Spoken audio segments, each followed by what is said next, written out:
Recording in progress. The hell was that? All right, here we go. Wow, they give you Hello, give you cruel a world. notification. This is Ace Von Johnson from Faster Pussycat and LA Guns. Just letting you know you're listening to the Gary Brugman podcast. Rock and roll.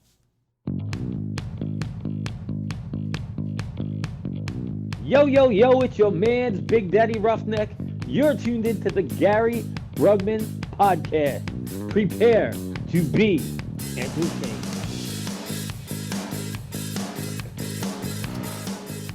Hey, everybody, welcome.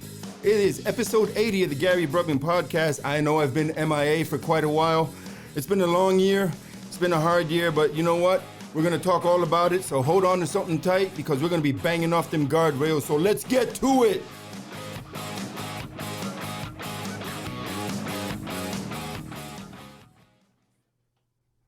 Welcome, everybody, back to episode 80 of the Gary Brugman podcast. I think it's 80. I might have to double check that. But tonight I have my brother TJ with me as always, and I got my brother Kevin Butler, who's a really funny guy. I had to have him on.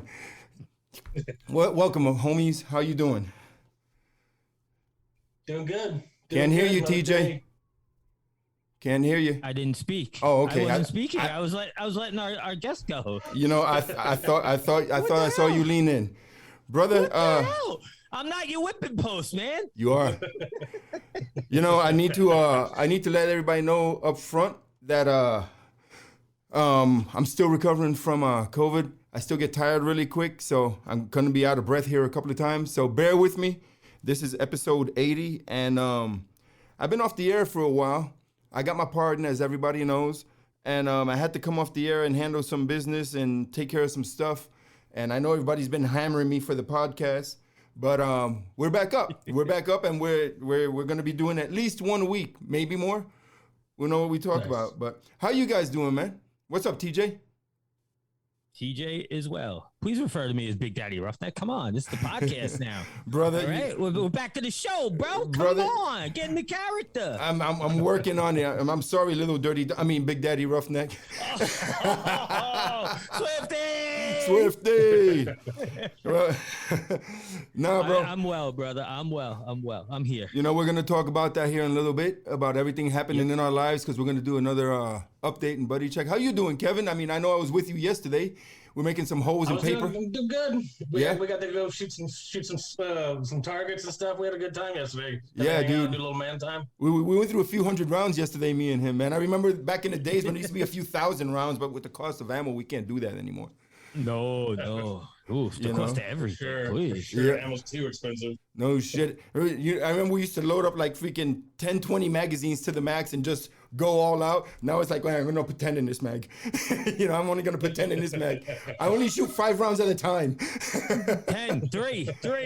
I'm gonna dump these 5 rounds.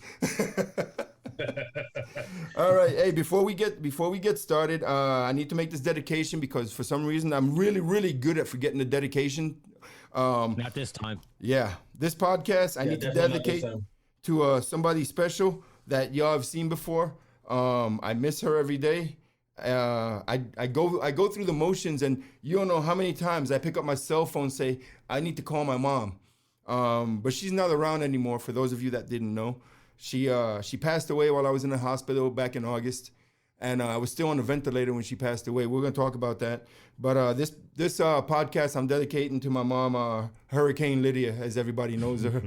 Hurricane Mom, Lydia. That's right. Mommy, this one's for you. And for those of you that don't know, when I went to the hospital, Kevin and his wife were one of the last ones to see her, because they took care of her until Kim got here from Fort Worth. They were with her for quite a few hours because I was on my way to the hospital. I thought I was gonna die, and y'all remember that. So I was in Florida back in July 31st for a fundraiser with the This is the COVID story we're going into. Right. So Right. Okay. I caught COVID over there. Don't know how, but when I got back, I had a mild fever, like 99-ish. I went to the VA. They gave me a test, gave me a Z-Pack, sent me home, and told me they'll call me with the results because they were pretty backed up. So that night they called me, told me I was positive. I started taking the Z-Pack, and next day I woke up with 103.6 fever. And I was confused, didn't know what to do. So called my friend Christy in Beaumont, Texas. She lives up just past Beaumont, a little town called Buna. And she sent me an ambulance. I called her because she's a RN and she deals with COVID patients. And I passed out in an ambulance on the way to the hospital. And next thing I know, woke up 3 weeks later, paralyzed, couldn't move. I was trached. I got trached in my throat. Where else they gonna trach you? They ain't gonna trach you in your ass. But anyway, depends on what hospital you go. Yeah, no kidding. If you're on a Navy ship. Yeah, exactly, right, exactly. Watch out for that corpsman. So, but you don't remember making videos or calling me on the phone? I don't remember anything, when you brother. got to the hospital when you were in ER. I don't remember anything. Yeah, man. And then you posted one of the most scariest videos I had to watch. Yeah, and for sure. It was a video that you made where they had the oxygen turned up high and you had the mask on and it was filling up your cheeks. So you look like a squirrel.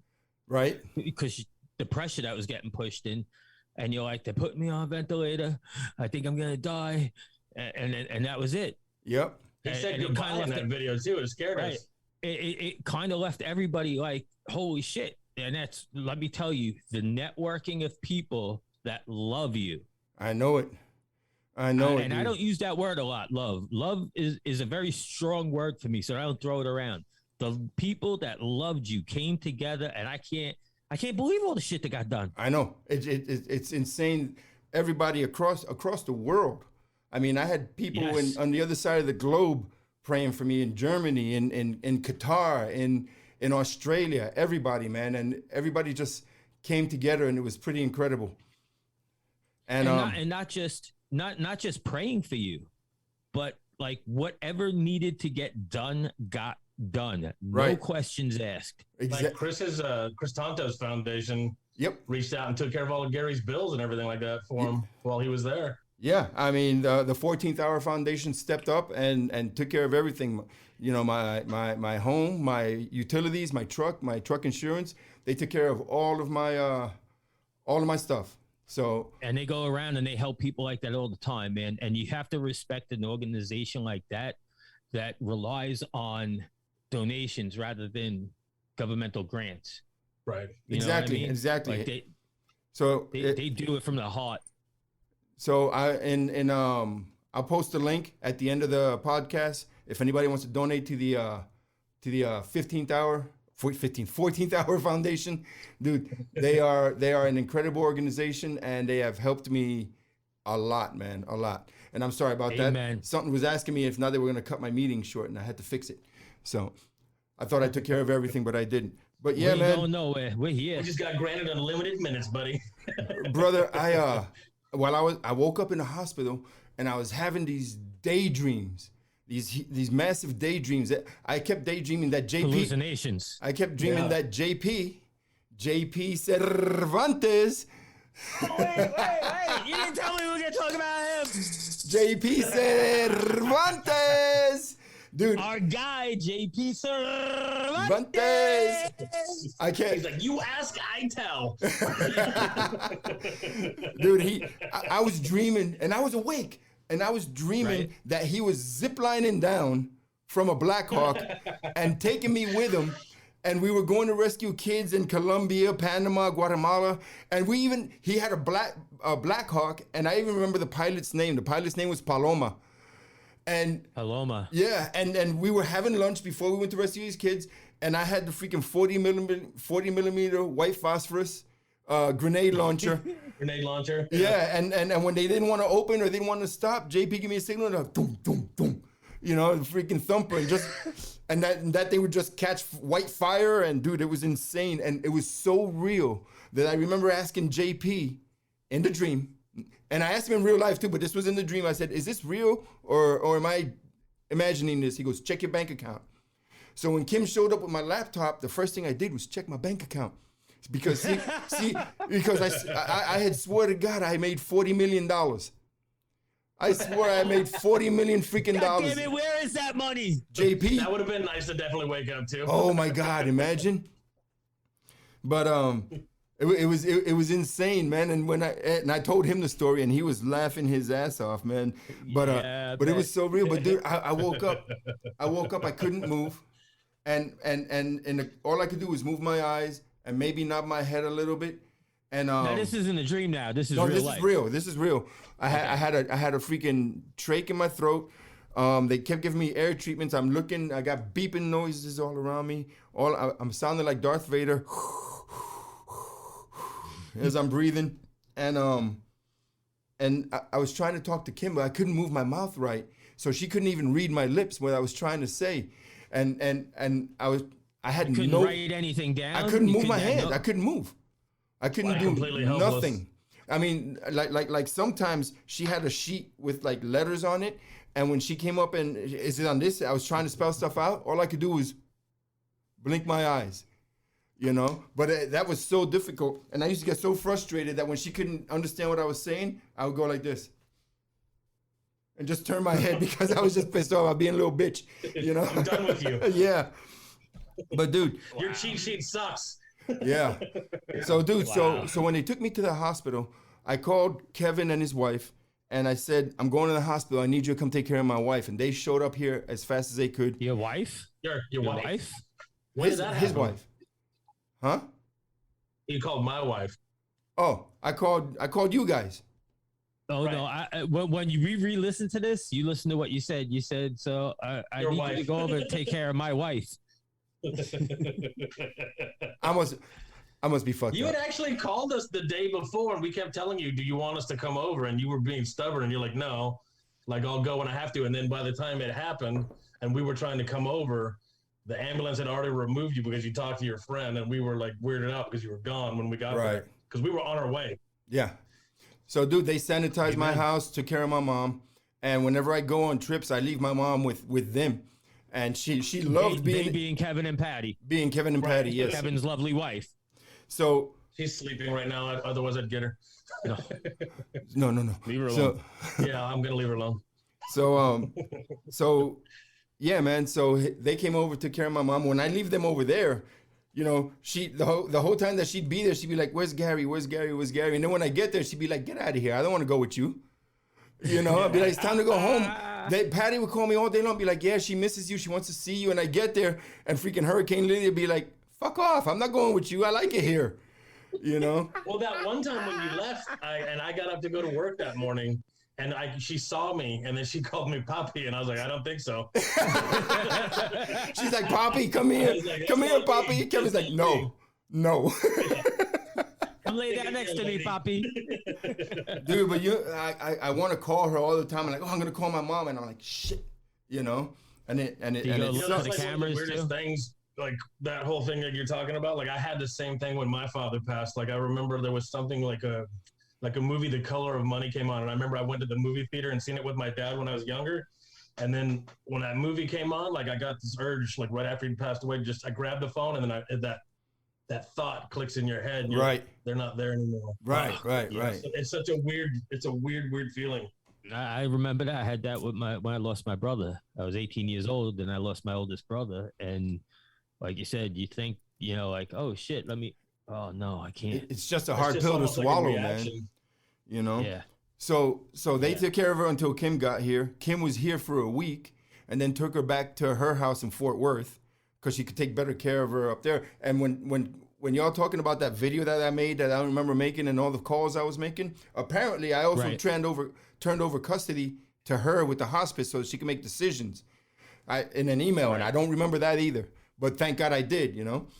And and she went up there and dude, she got her hospital bed, got her oxygen, everything. She took such good care of my mom. And you want to talk about putting responsibility on somebody, man. I asked her to come take care of my mom because I was going in the hospital and my mom passed away in her house. You know, talk about a freaking mind fuck, you know, when you're taking care of somebody's mom and they pass away on you, you know. But, you know, I know for a fact that she took the best care of her that she did it. My mom, she managed to get my cousin Ralph. She managed to get my cousin Ralph up there from Florida. Yep. And Ed and Nina Handy were up there, and Kyle Polson was up there. So she died peacefully among friends and family. So I'm real glad about that. I couldn't have left her in better hands. I was on the phone with Kim a lot. She told me that. On the phone with Kim a lot. She told me that. She says you were a lifesaver for her, man. Well, I'm glad she feels that way. But, I understand that when everything gets thrown at you like that, let's talk about maybe we could talk about this. So you went unconscious and you were single, and then you awoke and you have a girlfriend now. Dude, you're going to get me in trouble. Yes. That's an amazing thing, isn't it? And let me tell you that she handled it like such a professional. Yeah. But she needed to vent sometimes, and she needed, a little tweak here and there, pep talk. And I tried to do the best I could. And she kept a group of us in a group text involved, gave us 2 updates a day on how you were doing. We also had a Zoom call in the hospital while you were. I heard about that. And we all prayed for you, and we got to talk to you, and it kind of looked like you were trying to acknowledge us, but you couldn't. And dude, let me tell you, the core people that she got together, man, like she did a great job. Kim did a great job. I don't think you could have did it any better. I mean, she kept everybody in the loop, and she did everything. And I don't remember even hearing her cry or anything about anything, or being, because I know it's overwhelming.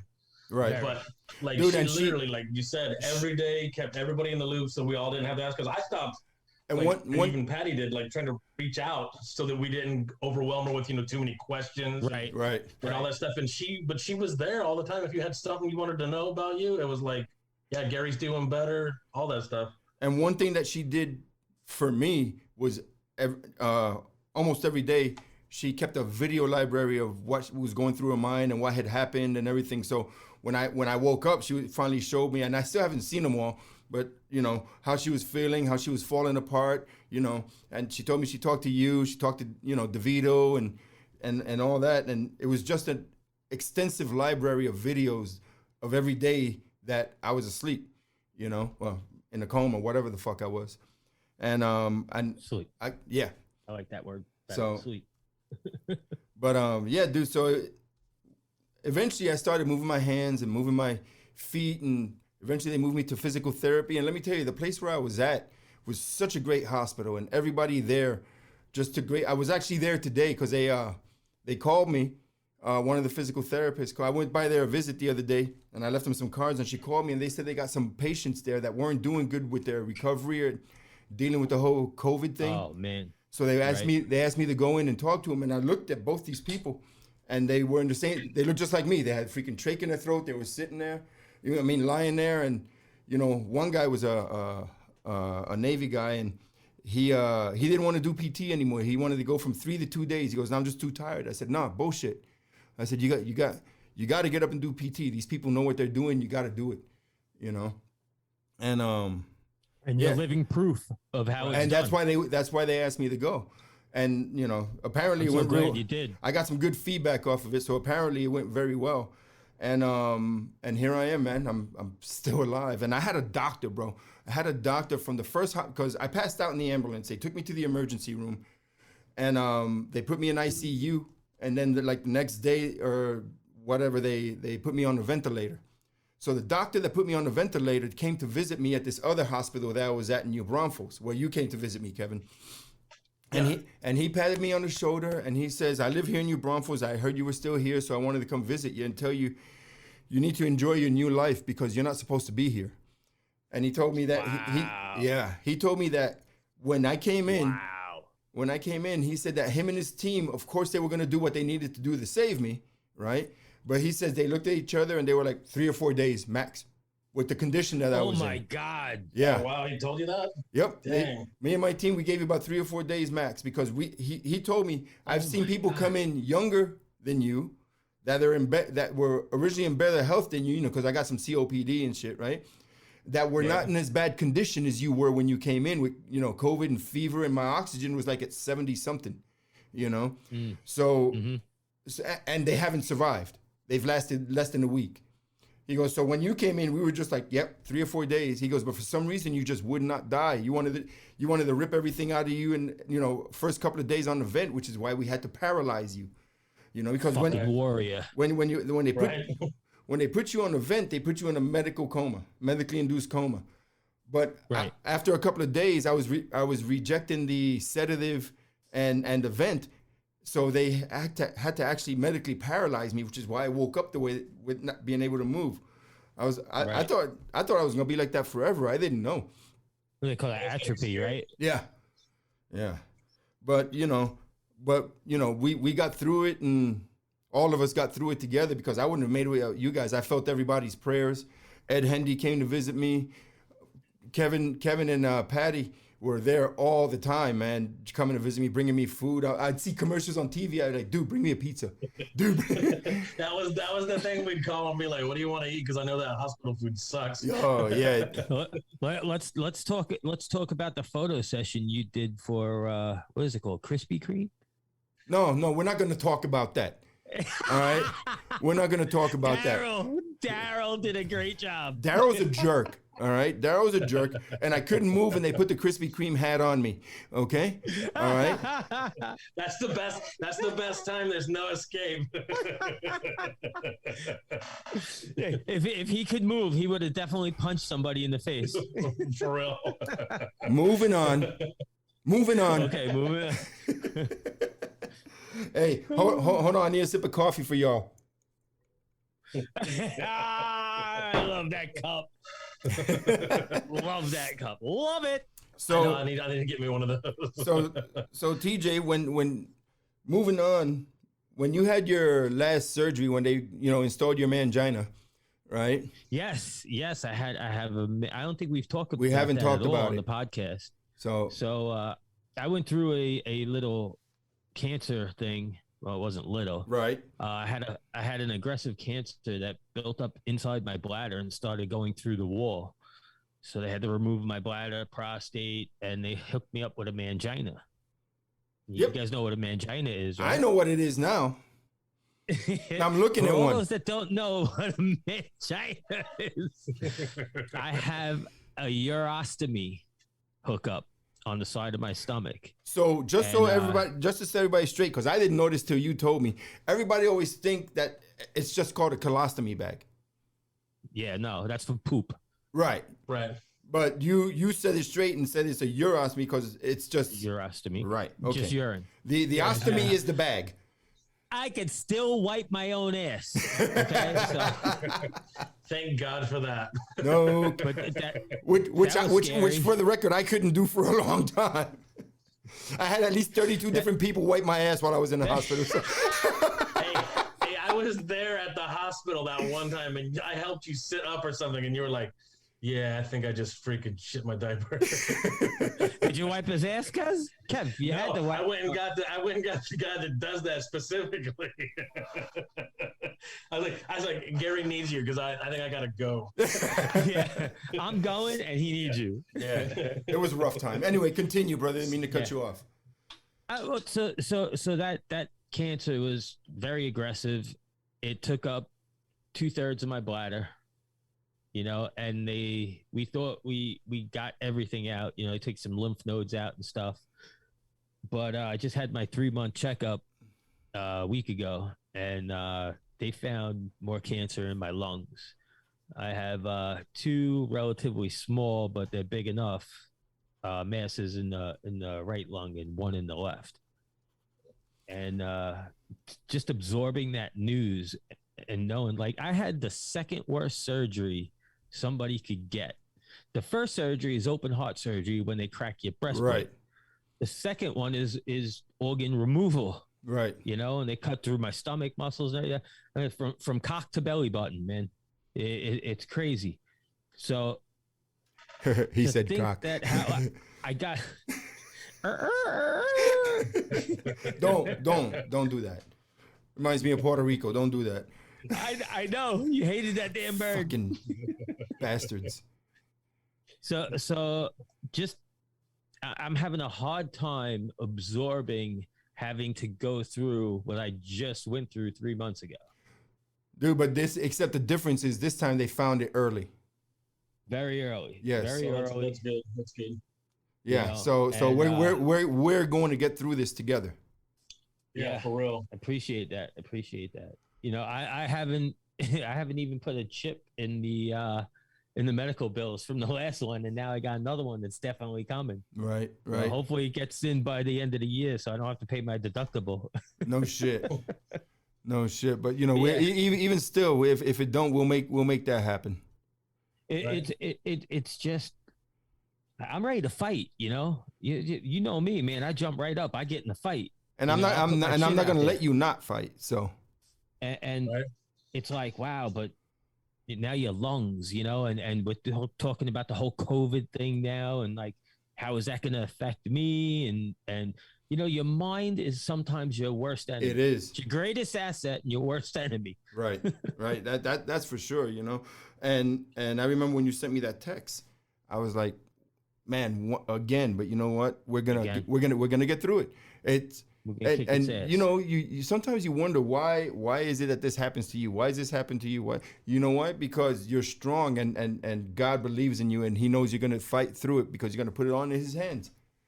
I want to live. Yeah, I want to live, but it's in God's hands. Yep, and that's it. And that's the whole damn reason. So you hear from everybody tomorrow, right? That tomorrow is going in front of the board. Well, Tuesday it goes in front of the cancer board, and it's not like 6 or 7 doctors that look at it. I mean, it's a board. It's like 20 something people, right? That all put their heads together and try to form solutions for the problem. So we'll see what they do on Tuesday. Hopefully, I get a call by the end of the week, and then I have a plan of attack. Roger that, man. And whatever it is, we're getting through it. Whatever you do, don't start crying on me because I will come and break my foot off in your ass. Yeah. That. Whew. Fuck cancer. Fuck cancer. I mean? Right. Fuck cancer. Yep, that's I agree 100%. Hey, cancer. Like Hurricane Lydia would do. Yeah, you're number one. Yeah. Dude, between that and this, I remember she used to come up whenever I walk by. She looked at me and she'd just be like shooting me like this. I'd be like, "Really? You're shooting me? Hold on a second." She'd be like, "No." Ooh, what's that? What do you have there? What did you just grab? Oh, that's my little Glock 43X. Yeah, that looks tiny. That thing yesterday. Yeah, it's got girth though. It's got some girth, right? No, it's actually tiny. Actually, it's got the opposite of girth. Yeah, it's not chode. No, it's actually pretty tiny. It's only a 10 round. Here, look, that's a full size Glock. FDE. Yeah, that's the 19X. Right. That's the 19X, and this is a Colt 45, baby. So let's tell all the people about how you're enjoying your Second Amendment. Like, dude, enough about me. I hope nobody's crying about me. No pity party here. But Gary, let's talk about after your pardon. And dude, let me tell you, I have Texas. These guys are in Texas over here. So my friend Kevin is good. my friend Kevin over here. That's got is that your Browning or your yeah, that's that BRN 180 that I got. Dude, check this thing out, man. Show TJ what you got, dude. It's a long stroke piston system, like an AK on top. Pick it up, can't see it. So you don't have to. It's got like a side charging handle over here as well. Okay. Yep. But at the same time, you can. You don't have to have your stock or whatever. If I can get it to actually function on this time. Yeah. All right, you're on the spot. So there you go. So there's no buffer tube. And actually fire it like this as well. So it'll fire like that too. There's no buffer tube. Yeah, no buffer tube, or there's a buffer tube, but there's no buffer system inside of it. You don't need to use it. There you go. So you could fire that while it's folded. Yes. Yeah, just like this. It's just hollow. This is like a SIG brace adapter. That's all. Right. But I mean, it's literally like I could do that old school like the first Terminator where he's riding on the bike all crazy looking. My man, he's looking like an American insurgent over there. Look out. So Kevin's got this badass shotgun they let me try, and it was freaking so badass. I was like fell in love with it, so I had to go and get one myself. Oh, see, Gary is loving having his Second Amendment right back. Isn't that great? Apparently, when the guy told him that he had the exact same one as me, like he didn't even get to finish saying. Nope. And Gary's like, sold. I'll buy it. Guy's like, dude, I didn't even hold it. I was like, because I was gonna see if they had a lever action 30-30, you know, or a 45-70. And I was walking back there, and he's like, yeah, nah, we might have one of those. I was like, unless you got a 930 SPX tactical. He goes, I might have one, but it's the tan color, the FDE. I was like, don't tell me that. Sold. Dude, so as soon as we were walking, that's the exact one I want. I looked at it. He pulled it off the shelf. I hadn't even grabbed it. I was like, sold. You know? But, dude, it's got the tactical sights on it. It's semi-auto. Mossberg. Dude, it's a freaking beautiful freaking rifle, man. Or shotgun. It's a charging handle. Huh? It's 7-1, I believe. 8-1. 8-1 with 2 3/4. You know what? I was using those 3-inch Magnum shells. With 3-inch, it's 7-1. With 2 3/4, it's 8-1. Nice. Yeah, but it's got that shotgun. Front sight. Has got the fiber optic front sight and then the ghost ring in the back. So it's ridiculous. Now, how's the recoil on that? Dude. My wife shoots it and she loves it. Yeah. Okay. Yeah. So Patty, she's only like 5'4", and she's like, I think when I took her out shooting she's like, I like the shotgun better. She's like, it does more damage and it doesn't jump as much. Actually, look, she's alive. My wife does. The louder the weapon, the more my wife hates it. She doesn't like the loud, big guns. Oh, Patty doesn't like the loud noises either. She actually stopped firing one day because somebody had a crazy muzzle device on there. Women she's like, I'm done. She went and sat down. I've seen some women in classes, and actually I've seen it happen to a couple of newbie guys too. But when they start shooting really loud, it kind of freaks them out, you know. But it's not just women; it happens to most people, but not me. But that can have a big effect on you. Oh yeah, some people don't like that loud concussion. They start grabbing their ears and they just can't deal with it. When you could feel the air around you shake. Yeah. I've actually been in the range. That's fucking cool. You didn't have your mouth open when somebody was firing a large caliber rifle. Like you could feel it, like push on your earlobe or your eardrums and everything like that. You're just like, ooh. What is this? That's my 300 blackout. So that's all tacked out, huh? Yeah. So I got the EO on there. I got the EO Tech on there. I got freaking flashlight. It's a little shorty. It's a 7.5-inch barrel. I'm getting a can for it too. But dude, this one shoots like a freaking dream, and it's dead on balls accurate too. Nice. I shot yesterday. What else you got sitting around there, Mr. Brugman? I think that's about it. Oh, God. He's got too many. He's got like every Glock that they made. You're still waiting double on pair that, of handcuffs. Oh, there you go. These are my border patrol handcuffs, bro. You're supposed to be in the bedroom. Yeah, right. Those are the fuzzy ones, though. No, dude, no, not in the bedroom. For some reason, I always end up in them. The black fuzz. Jeez, it's the fuzz. You're supposed to have that. You're supposed to be getting that P320 though, right? That kind of customized one. Yes, the Legion. Yeah, the Legion. Yeah, I'll get that. I'll get that this weekend. Yeah, the SIG 320. I can't wait till you get that. That's going to be interesting. Yeah. So since your pardon and getting your Second Amendment right restored, what's the number of weapons you've gotten? You don't want to start. You don't want to really can't put a number to it, but let's keep it at around a dozen. Man, I love Texas. Hey, if Dr. Demolition can have 1,000 guns, I'm working on my way to 100, damn it. Dr. Demolition. What about the man spot, man? That dude has... I was with him the other day, man. He said hi to y'all. Yeah, I got the picture. Appreciate it, man. Yeah. I hope he's doing well. Yeah, he is, man. He's got some property up in he moved to Montana, and he's working on some stuff, so yeah. Okay. What you got there, Kevin? Though, Gary. Dude, that's his 9mm, bro. That's a bad motherfucker, dude. That motherfucker's dead on balls accurate right there. It's a 9mm though. It's Glock mags. It's Glock mags. Yeah, dude. It's got the Maxim defense telescoping brace. There'll be plenty of Glock mags around after the purge. Yep. Just put it in your backpack. Yeah, dude, it fits in a backpack. It's freaking nice. Freaking 9mm, no hardly any recoil on it. Nice little vehicle gun. We were freaking putting some serious shot groups together yesterday with this thing. Dude, I was impressed. His freaking groups were like this with that fucker, dude. Just a big hole in the paper. Yeah, but we know the range is different than actual being in the situation. You got than the two-way range. Yeah, the two-way range. You know, I've been on that two-way range. That the adrenaline will totally screw up with your breathing and your aiming, and you know when you're in that situation, it's hard to calm down and get it off. I got to get your breathing under control. Says the fireman.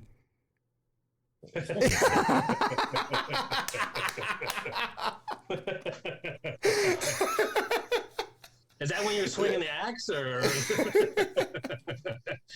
just? I.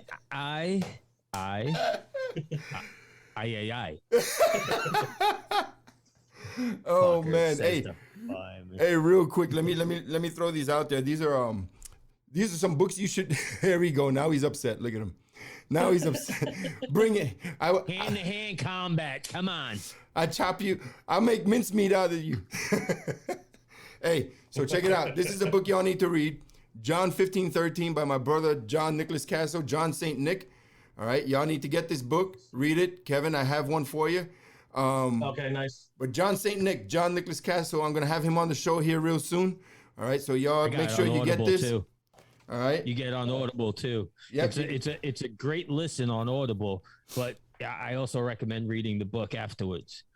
Here's another one. All right. So do y'all remember back in I think it was 2011, the two ICE agents that got ambushed in Mexico by the Los Zetas cartel? They killed yes. Agent Jaime Zapata. Well, this is my brother Victor Avila. This was his partner that day. He got shot 3 times with an AK-47. He wrote the book Agent Under Fire. So y'all need to go. He survived that incident. Yep. Go to agentunderfirebook.com. Order yourself a copy of the book. It's a great read. And you won't believe some of the stuff that he's got to say in here. So check it out. Victor Avila, Agent Under. Let me see how thick that book is. It's a simple read, bro. Okay. It's like John 15:13. Yeah. It's a good read. It's not like, you know, it's not too heavy. Yep. Not too heavy of a read where you're going to get tired of it and set it down and just forget about it. All right. And I'm going to have him on the podcast soon as well. And, bro, if you really want to be entertained and read a really freaking great book, dude, you got to get Welcome to Blackwater by my brother Morgan Lorette. All right. Him and John St. Nick worked together in Blackwater. And John St. Nick was his call sign. I don't know what Morgan's call sign is, but I would imagine it's Big M, Little Organ. So... So, yeah. Pow, right in the kisser. Yeah. And he you can't see it, but he likes to draw pictures when he autographs your books, and for some reason it's always a penis. So get this book, Welcome to Blackwater. It's a really amazing read. Yeah. It's a really amazing book, and I'm gonna have all 3 of these people on the podcast in the weeks to come. And you can get any one of those books on Audible. Yes. Nice. So check it out. Can we go back to COVID for a second? Go ahead. Because I really feel this is really important. I mean, we know where we stood before you went down with COVID, right? Right. The China virus. Let's call it what it is. It's fucking China virus. Hold on, let's call it the Coronavirus! Before I almost died of the Coronavirus! I'm telling you, shit is real. Shit is getting real. Shit got real. Yeah, shit got real for me. My opinion has not changed. My personal choice for my body, I am not getting a vaccine. Where do you stand on the issue of vaccine now? You're asking me? Yes. Oh, I mean, I'm still all about everybody makes their own choice. I was an anti-vaxxer before. However, having gone through this shit, I sure wish I would have had it. You know, I would have had the vaccine because I've seen a lot of people that have gotten COVID that have been vaccinated. For some reason, they don't end up on a vent or as fucked up as I was. All right. So whether it's good or bad, I don't know. But will I get the vaccine? I don't know, because I am going to be checking my. I got a really high antibody count right now. I think it's at around 1900 is what they told me. And when you get a vaccine, it's only at around 1200. So my antibodies are at, about 600 more than what you would get it with a vaccine. So I don't need it right now. So you can let me borrow some, is what you're saying. Yeah, just come on over. So your answer is, I don't know yet. Right. For me, if you don't want to get it, it doesn't scare me at all. It doesn't bother me at all. But but since I got it, I've known several people that have went and got it because they saw the condition that I ended up in, and they don't want to be there either. Okay. And now, however, you have to. These mandates are bullshit. Forcing people to go get them, forcing our border patrol firemen. This is freaking bullshit. All right. Yeah, that's it's not the government's place to make these decisions for you. It's not the fucking government's place. It's not the government's place, and corporations that do it are fucking wrong. Well, I agree, but most of the corporations are getting pressed on by the government. So, right. Not all of them. And you gotta remember, these corporations have their employees set up like cattle. Let's think back to when the flu shot used to come around. You used to have the mobile clinic come and show up at these office buildings, work sites, wherever, and administer the flu vaccine. Right. So now that was like the first step in that direction. Now we get the COVID, and it's like people are, I don't know. We're jabbing you with it anyway, or you're going to lose your job. Right. It's wrong all the way around, from the federal government, city, local government, right into corporations. It is. You do not have the right to tell people what they have to do. A year ago, or put something in their body. A year ago, all these people were important workers, especially the nurses. Hey, you better not be dropping that shotgun. Lydia's here. She kicked your shotgun over. Yeah, I did. It was a year ago. Everybody was an essential worker. Now it's like, get the fuck out. We don't need you. And I call bullshit on that. And it's just a fucked up thing that everybody's having to retire early, because they're getting pushed out. Or what? Right, having to walk away from your career that you probably pretty much was your dream job. Exactly. Nurse, police, fireman, EMT, medics. But didn't the Supreme Court just put a stay on that? Yes. Yeah. So you got Biden's mandate does not hold water. Right. Hey, there's something wrong with your audio, Kevin. Hold on. What'd you do? I didn't touch anything. Oh, okay. Now you sound better. Now you hear me? Yeah. I was gonna say, I don't know if either you or I told you at all, Gary, when we've spoke, or TJ, but I don't know. The congressman from Iowa, I forget his last name. I think it's Johnson. I don't know if his first name's Jim. I can't remember. But Jim Jordan. He was talking about. Jim Jordan. That's Ohio. Never mind. Right. Yeah. But he was talking on TV about how they keep talking about, there's 700,000 people that have died from COVID. Right. He says that there's almost 680,000 people that have had adverse effects from the shot. Right. But they don't talk about that. No, of course not. They don't want you to know that. If it kills you that bad, but it also can do almost, if it kills that many people, supposedly with their inflated numbers. That's because Fauci's a piece of shit. That many adverse effects to where your kid's in a wheelchair afterward because they got it because they didn't need it. Right. Like, why would you take it? Like, it's just, I think, like you said, each person has their own opinion about it. Like, if you feel like you need it, or if, like in my mother's case, older, like that, then I'd be like, yeah, just do the research, do what's right for you. But you can't do any research on these vaccines. There is no research. We are the research. Yes, exactly. Test dummies. Exactly. And they have us set up in age groups. We're only going to do this age group for now. Then they made the age group from here to there, and they kept going younger and younger till they got to 5-year-olds. They're like, well, you got to get your vaccinations anyway for measles, mumps, and rubella. So we're just going to stick this one in. This one, wait, you don't have enough information on it. There's not enough data on it. And the data that you do have, you're hiding. You're cherry picking the data that you want to serve to the American citizen. Only things they'll tell you is what fits their narrative. They're keeping all the stuff that's like the important stuff that you need to know. Because another thing that same senator said was that say if you go back and you do the say the Ebola vaccine or whatever they did back in the day, they had like 25 years. They said that we're or was it 25 years, something of that nature, where 25 years were over that time adverse effects, like it had killed like 25,000 people over like a 25-year span, right? Since COVID, it's already killed, like, I think they said something like in 16,000 in 10 months, their adverse effects. So what does that tell you about that freaking vaccine? Yeah, exactly. It's way more dangerous. It hasn't been like you said, it hasn't been tested enough. And you're just throwing it out there thinking it's going to make you look good in front of the public, and it's not. And I gotta, because if it was so safe, why would they be pushing it on people so much? Like, look at. But here's the thing, bro. Here's the thing. Let's say you do have some adverse effects and stuff, and you go to the doctor. You know, what's your insurance company gonna tell you? Are they gonna tell you, well, you tried an experimental drug that isn't approved by the FDA? We're not gonna pay for that. Exactly. You know, and they're not gonna be held accountable. Right. So in the end, you're basically gambling with your own life. You're like, do I just take the chance of being like I am now, normal? Right. Or do I want to go out and get a shot where I could be somebody that has, pulmonary heart failure or something crazy? You know what I mean? Clots, right.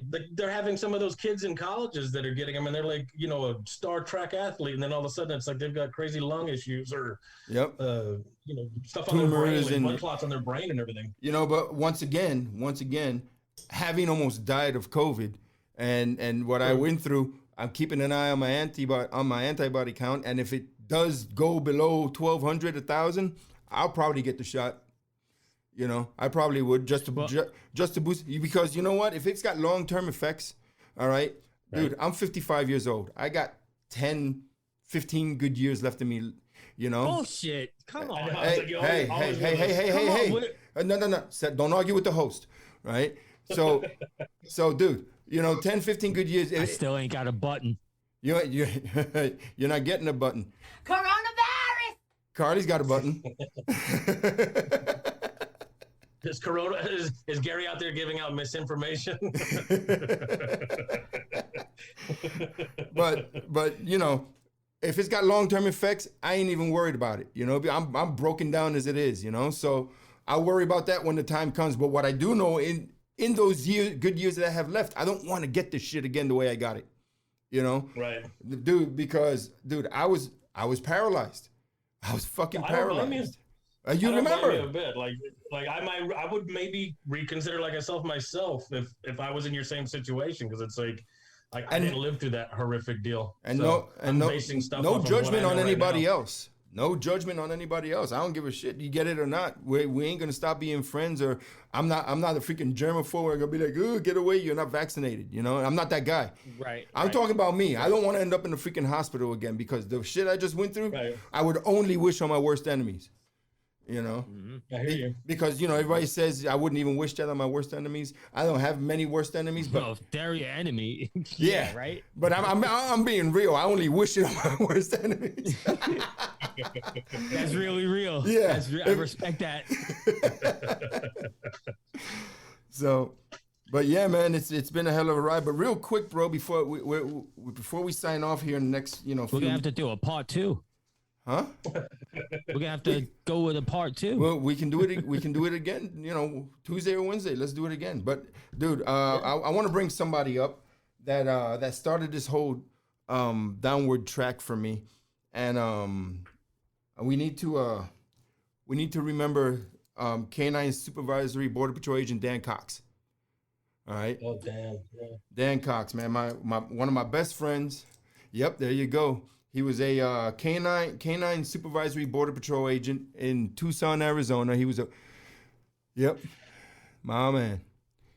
So, dude, I got these full of stuff that he's giving me, bro. And he died on duty. He was in a head-on collision on Indian reservation, and his vehicle rolled over and engulfed, and they got him out, but he was hurt real bad, and he died upon impact, and that hit me like a freaking freight train. And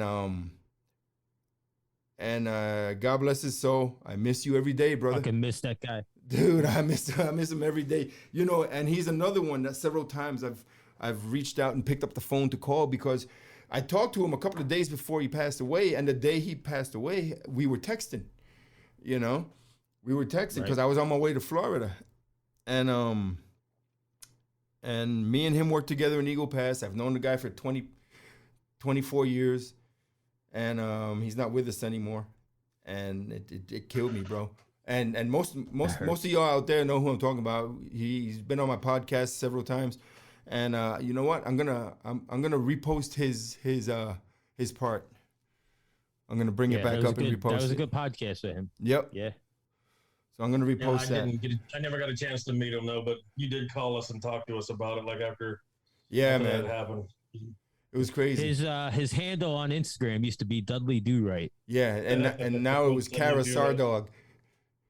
Kara Sardog. Yep. Yep. So Kara, which was his canine, got ejected from the vehicle and survived. So yeah, and apparently she went and sat next to him the whole time while they were working on him and wouldn't move and had to be carried away because she wouldn't move. So I can imagine. But Dan Cox was a bit of a dick too, you know. Well, I'm sure he's not the only one it's happened to, but man, his dogs were always biting him. I was like, dude, you're such an asshole. Your own dogs bite you. You're gonna put him back in place. and everybody that listening to this that knows him knows it's freaking true.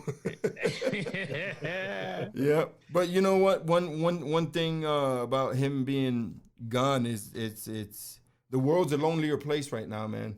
And that means only I know where the bodies are a bit hidden now. So.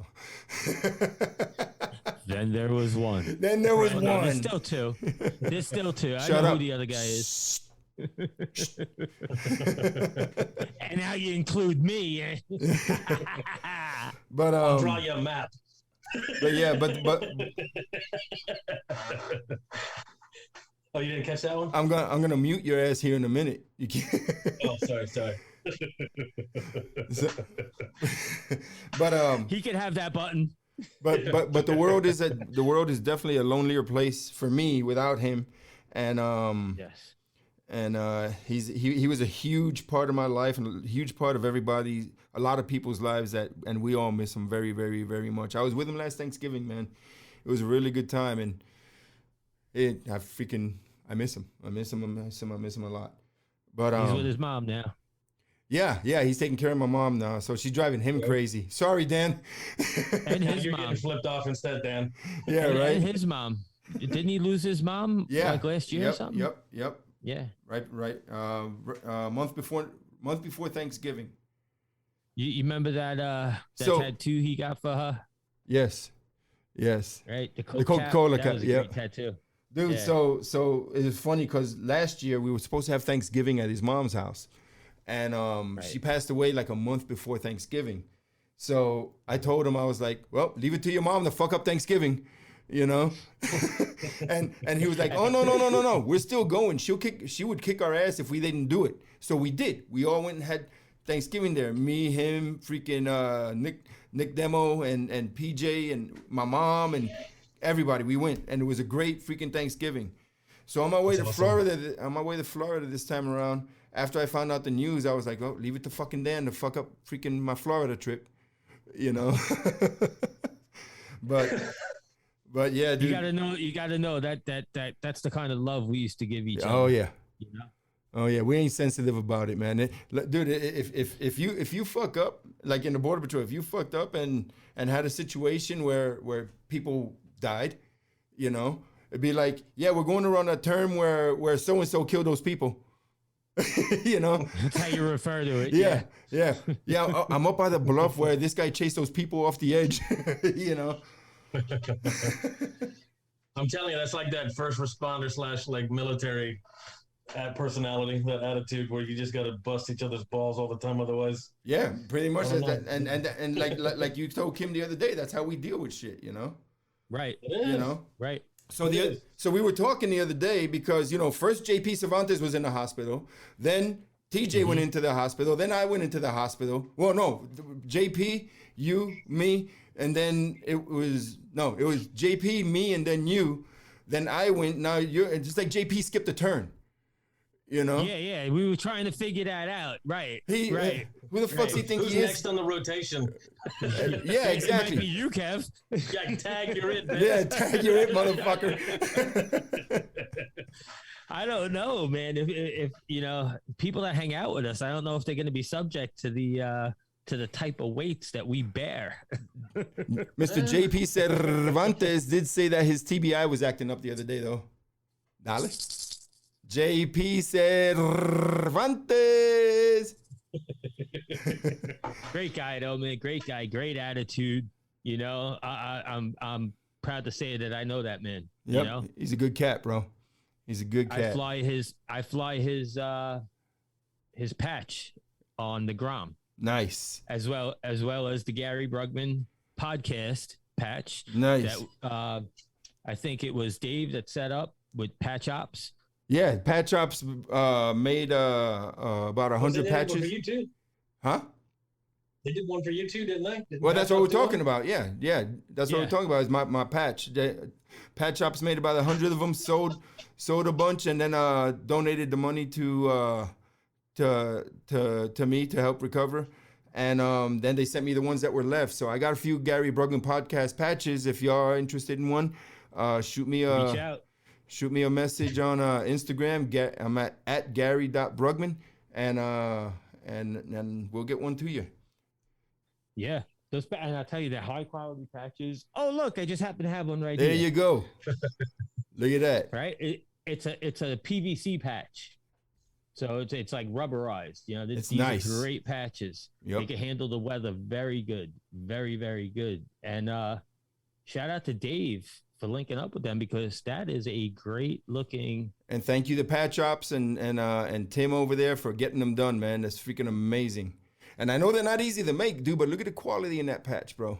It's very, yeah. High quality. It's approved by Gary Brugman. There you go. And RuffNeck approved. That's right. RuffNeck tested. There you go.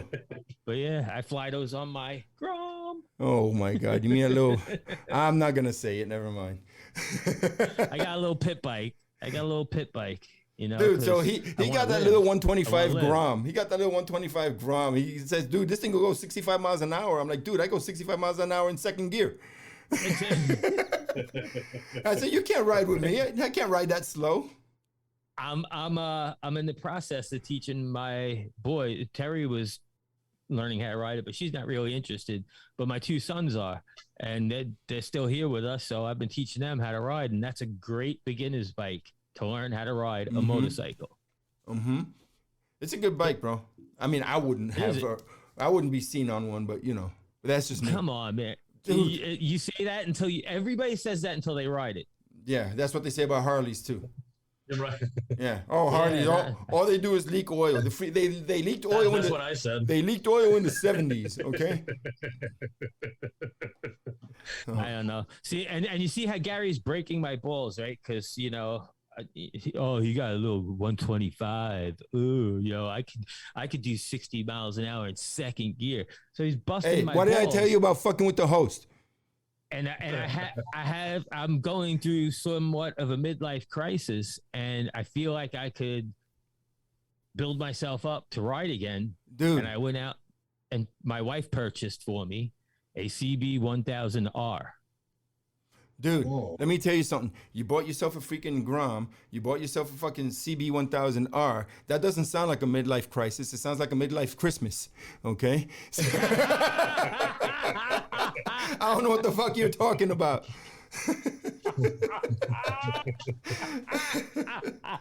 That's exactly what it freaking sounds like to me. So just cut it with your bullshit, all right? I'm not buying it. Yeah. All right, man. But, you know, that's where we're at. That's where everybody is and how everybody's doing. Yeah, man. Hey, man, I want to thank everybody that supported me and donated and got everything together. You know, freaking Warrior Riders, everybody up in Fort Worth, freaking Kyle Polson, Ed Hendy. Thank you all for being there. Kim, thank you so much for taking care of my mom and taking care of me. Thank everybody, man. It's a blessing I'm still here, and life is good. It's not easy. It sure as fuck isn't fair, but life is really good, and you need to make the best of it. You know, like I used to say, life is good. Make fun of it. You know, make fun of it. So it's not make fun of Gary. Oh, you can't make fun of the host. God damn it. So right, we love you, man. Love you more, brother. Hey, so it was like that on the Zoom meeting when you were unconscious. I keep hearing them kinds of stories that y'all talking shit while I was in a coma.